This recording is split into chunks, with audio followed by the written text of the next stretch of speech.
In this episode of Based on the Evidence, I investigate the question, is being fat unhealthy?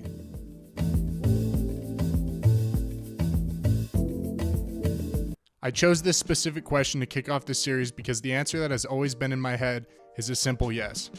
Growing up, I was told by my parents and teachers that being overweight was associated with a variety of health risks. I grew up thinking that being overweight was bad and was generally a direct result of people making poor decisions in regard to a combination of what and how much they put into their body. However, in recent years, I've seen relatives, other people I'm close to, and certain academics make the assertion that being fat does not necessarily carry the risks that society believes it does. This motivated me to reconsider my simple, relatively unresearched belief. In this video, we take a look at the evidence.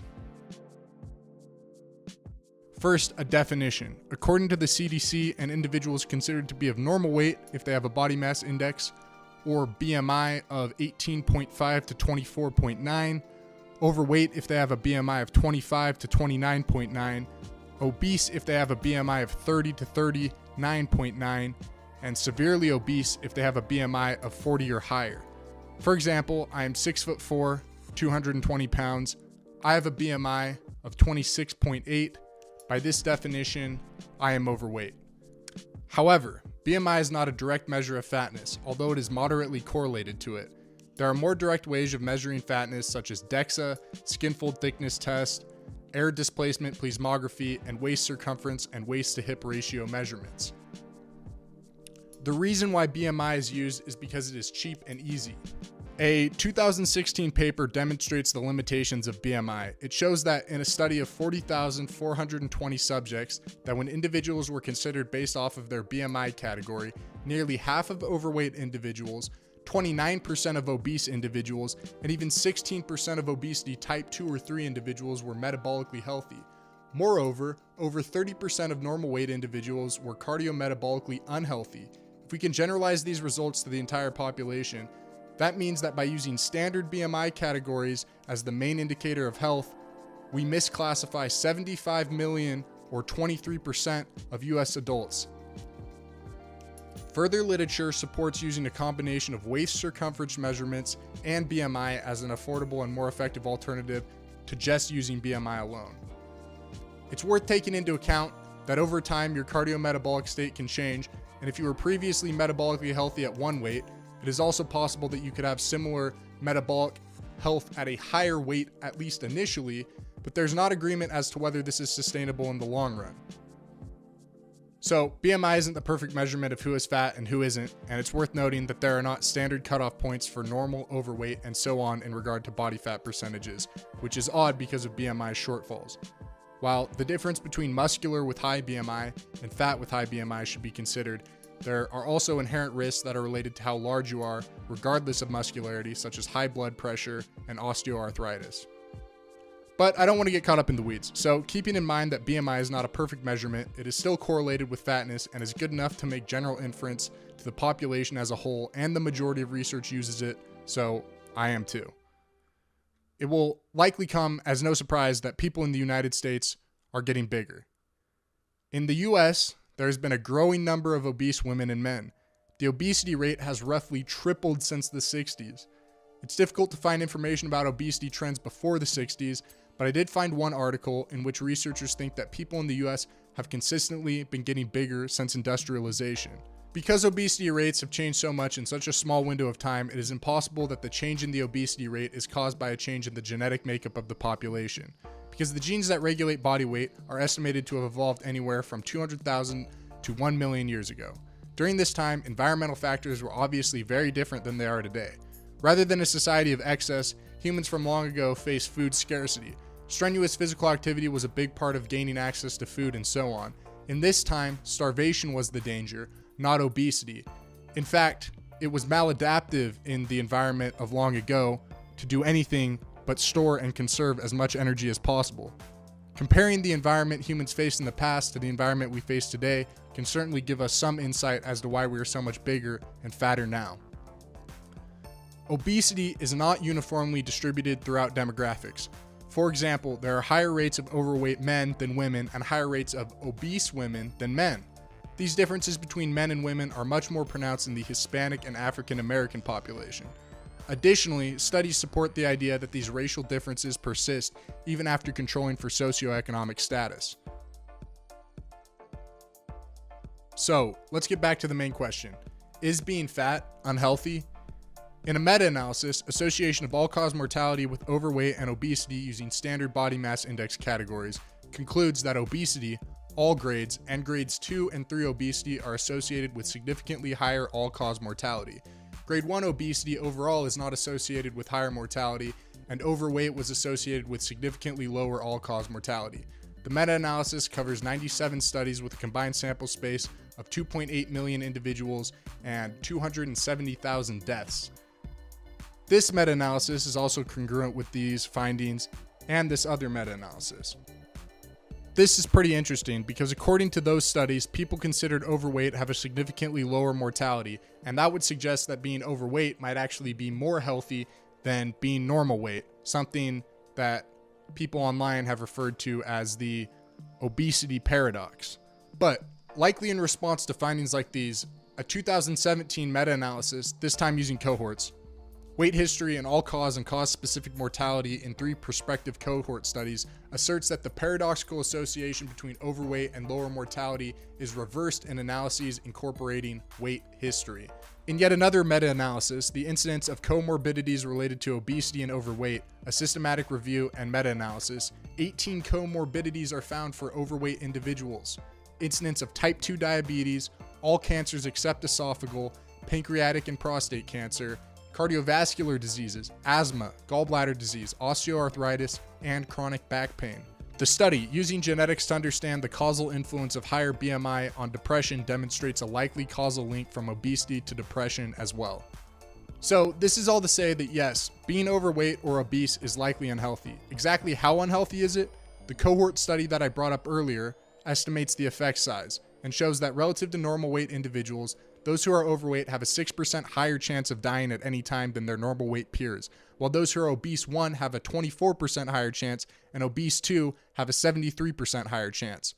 So after considering the evidence, it seems to me that the health risks of being overweight and obese is actually painted pretty fairly by the public and general media, or at least from what I've been exposed to. But there's a lot more baggage that comes along with this knowledge. So being fat is unhealthy, but how come so many of us can't seem to keep the weight off despite a culture that seems to view fatness in a generally negative light? This is a question that can be as simple or complex as you want to make it. If we want to think about it in terms of energy, it is very simple. Energy in minus energy out equals change in body weight. There are some factors that we can control to a certain degree in the equation, and there are others that we cannot. We get energy from the food that we eat. We can control how much we eat, but we all face different chemical barriers in regards to our ability to implement control in our lives. On the other side of the equation, there's energy expenditure. The majority of human energy expenditure is through our metabolism at rest, about 60 to 80% in most people. We have some but not complete control over this, because the resting energy requirements for different organs and tissues differs dramatically, and we have some level of control over the composition of our body by participating in certain behaviors, such as weightlifting, but a large part of this is also genetic. The next part of the expenditure equation is physical activity related to energy expenditure, which we have almost complete control over, and it ranges from 10% of total energy in sedentary people to 40% of expenditure in highly active people. The third part of the equation is the thermic effect of food and is mostly in our control as well, because we can choose what types of food we put into our body. It takes less energy for the body to process fat for energy storage versus carbohydrates and proteins. The thermic effect of food only makes up roughly 7 to 10% of the total caloric content of our diet though. The fourth part of the equation is the energy stored in the body. This is how we get fat if we have excess energy after the other 3 parts of the equation have been taken into account. The energy storage can mean building muscle, but typically, if one is not working out consistently, this excess in energy will be stored as fat, leading to obesity. If only considering the information just outlined, I think it might be tempting to dismiss people unable to control their weight as weak-willed, given that there doesn't seem to be any extreme complexity stopping them from figuring out what they should do. But just because something is simple to do doesn't mean it's easy to do.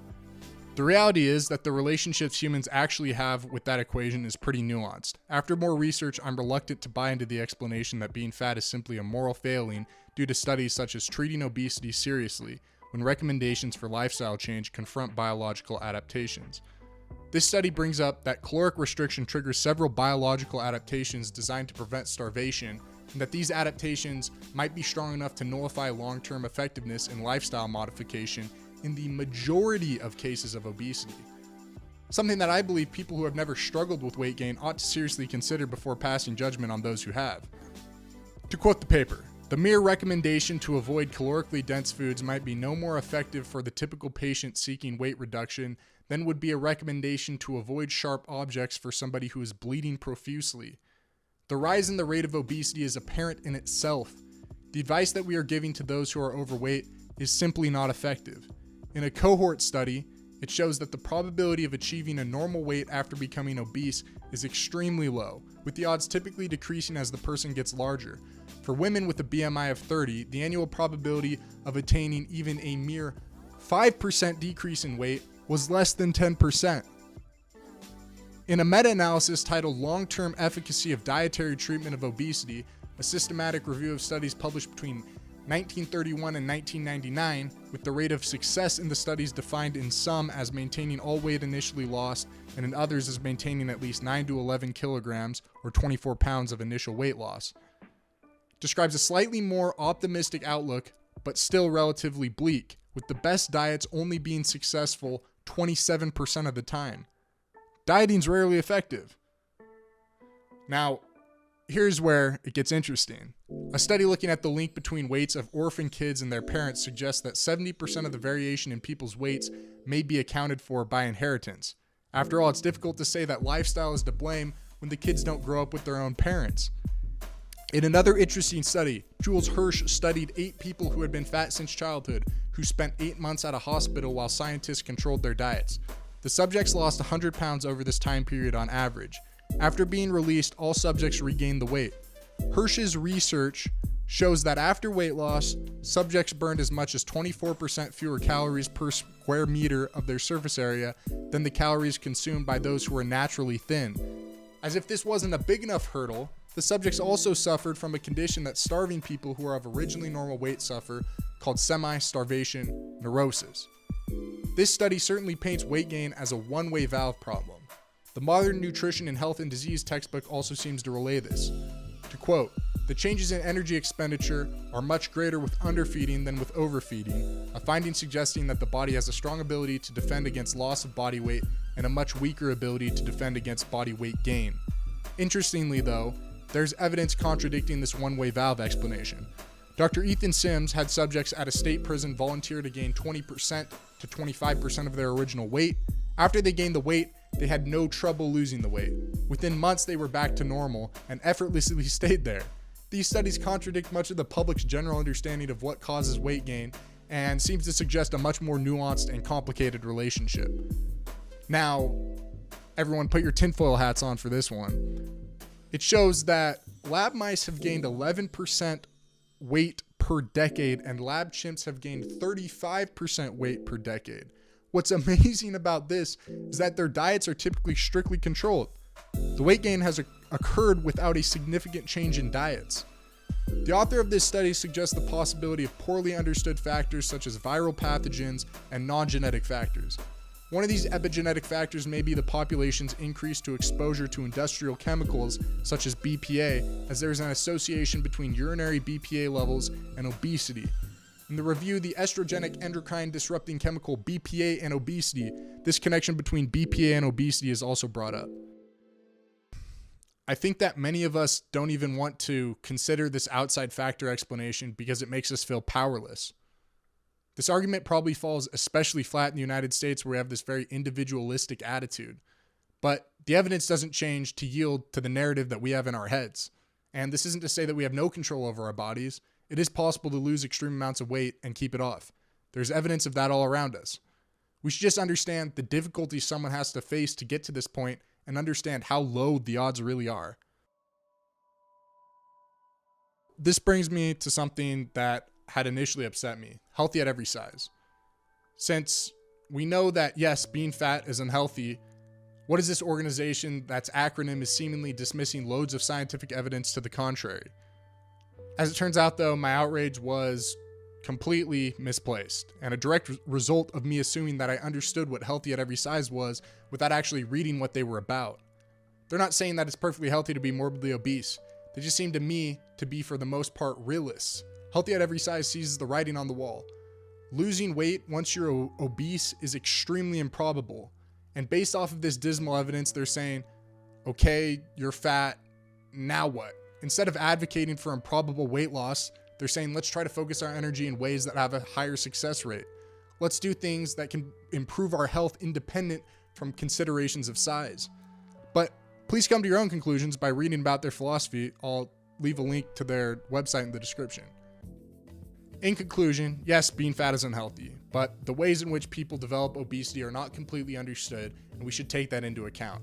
There are lots of other topics related to this that I will probably expound upon in later videos, but this video is already pretty long, and as it is, most people can't stomach even a 10-minute YouTube video. I hope that this video opened your eyes to the complexity of the obesity problem. Doing research on this was a really interesting experience and just made me realize how much value a little bit of research can bring into your life. Next Monday, I'm going to be putting out a video, what I learned in grad school, where I'm basically going to study for my classes by condensing what I learned in the past month into a 5-ish minute video. So if that sounds like your kind of thing, go and check it out. Thanks for watching.